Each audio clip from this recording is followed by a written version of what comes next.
اعوذ باللہ من الشیطان اللعین الرجیم، بسم اللہ الرحمن الرحیم۔ ناظرین کرام، ماہ مبارک رمضان میں مومنین کو افطار کرانا اور روزے دار کو افطار پر دعوت دینا اور افطار کرانا بہت ہی باعث اجر و ثواب ہے۔ ہماری روایات میں کافی تاکید ہے کہ ہم روزے داروں کو افطار کرائیں۔ بہت اچھا ہے، ہمارے معاشرے میں پایا بھی جاتا ہے کہ روزے داروں کو افطار کرایا جاتا ہے اور مسجدوں میں افطار بھیجی جاتی ہے۔ البتہ اس چیز کی طرف بھی توجہ ہونا چاہیے کہ افطار کرنا اور افطار کرانا دونوں عبادت ہے اور عبادت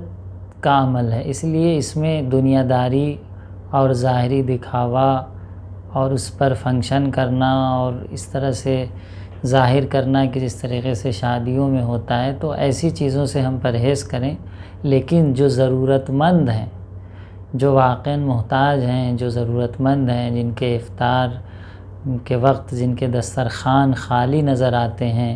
ضروری مقدار میں ان کے پاس افطار کے لیے جو چیزیں ہونی چاہیے مہیا نہیں ہیں، ان کے لیے تاکید خاص کر کے ہے کہ ہم ان کو دعوت دیں یا ان کے لیے افطار کے اسباب مہیا فرمائیں۔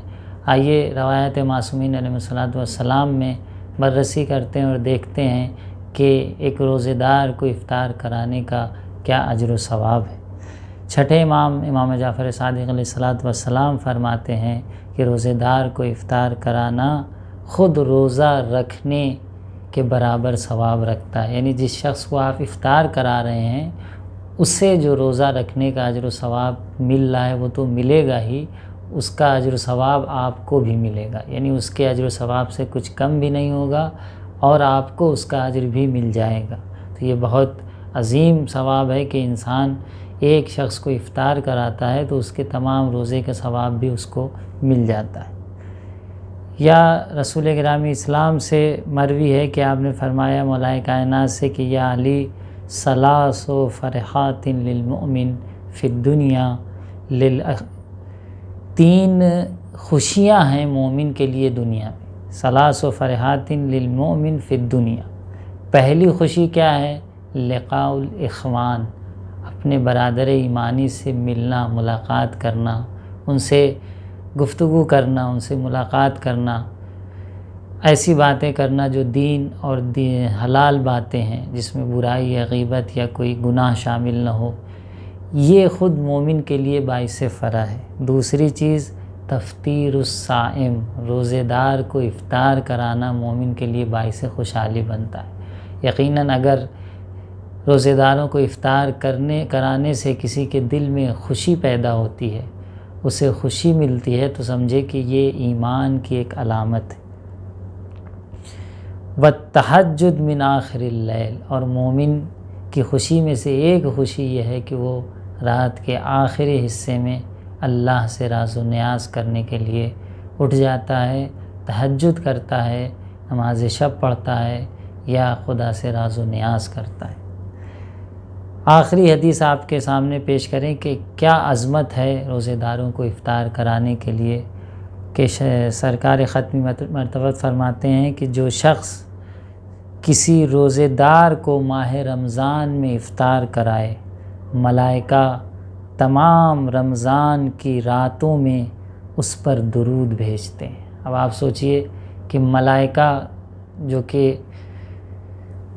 کس پہ درود بھیجتے ہیں؟ ملائکہ ان اللہ و ملائکتہ یصلون علی النبی، نبی پہ درود بھیجتے ہیں نا ملائکہ، کہ اللہ اور ملائکہ نبی پہ درود بھیجتے ہیں، تو وہی ملائکہ جو ہے آپ پر درود بھیجیں گے، کہ درود بھیجیں گے اور شب عید فطر جبرائیل اس سے مصافحہ کریں گے۔ یہ بہت کم مرتبہ نہیں ہے کہ جناب جبرائیل جو کہ مقرب تمام ملک میں سب سے مقرب ہیں اور ملائکہ میں سب سے برتر و بہتر ہیں، وہ آپ سے مصافحہ کریں گے، اور جبرائیل جس سے مصافحہ کریں اس کے آنسو بڑھ جائیں گے اور دل نرم ہو جائے گا۔ کیا رابطہ ہے دیکھیے، جبرائیل کیونکہ ملک ہے، نورانیت ہے اور ملک مقرب ہیں، جبرائیل جس سے مصافحہ کر لیں اس کے آنسو میں اضافہ ہو جائے گا اور اس کا دل نرم ہو جائے گا۔ یقیناً جب اللہ کی عنایت اور ملائکہ پروردگار کا رابطہ کسی مومن سے بڑھتا ہے تو اس کا دل نرم ہو جایا کرتا ہے، یعنی دل کا نرم ہونا بھی ایمان، تقوی اور پرہیزگاری کی ایک علامت ہے۔ راوی کہتا ہے کہ اگر اس کے پاس افطار کرانے کو کچھ نہ ہو تو آپ نے کہا ایک روٹی کا لقمہ، اگر نہیں ہے افطار کرانے کے لیے، غذا مہیا نہیں ہے آپ کے پاس، تو ایک روٹی کا لقمہ اگر افطار کے لیے پیش کر دیں تب بھی اس کو وہ اجر ملے گا۔ پھر راوی کہتا ہے کہ اگر وہ ایک روٹی کا لقمہ بھی موجود نہ ہو تو آپ نے کہا کہ ایک مٹھی کوئی بھی غذا اگر اس کے لیے مہیا کر سکتا ہے روزے دار کے لیے تو مہیا کرے، یہ اجر و ثواب ملے گا۔ کہ اگر وہ بھی مہیا نہ ہو تو آپ نے کہا مختصر سا دودھ، چند گھونٹ دودھ اگر اس کے لیے مہیا کر سکتا ہے تب بھی مہیا کرے، تب بھی اللہ اسے یہ اجر و ثواب دے گا۔ کہ اگر وہ بھی ممکن نہ ہو یا رسول اللہ، تو رسول اللہ نے فرمایا کہ صرف کچھ گھونٹ پانی اسے دے دے روزے دار کو، روزے رکھنے والوں کو، تو خدا اسے یہ اجر و ثواب عطا کرے گا۔ آئیے اس ماہ مبارک میں نیت کرتے ہیں کہ ہم میں سے ہر ایک جس کے لیے جیسے بھی ممکن ہو اپنے اطراف میں رہنے والے رشتہ دار، عزیز، محتاج، بالخصوص جو ضرورت مند ہیں، ان کو اپنے گھر پہ اگر دعوت کر کے افطار کرائیں تو اور بہتر ہے، کیونکہ اس میں اکرام و احترام اور مزید ہو جائے گا۔ اگر گھر پہ بلا کے نہیں کرا سکتے تو ان کے گھر تک پہنچانے کی کوشش کریں۔ والسلام علیکم ورحمۃ اللہ۔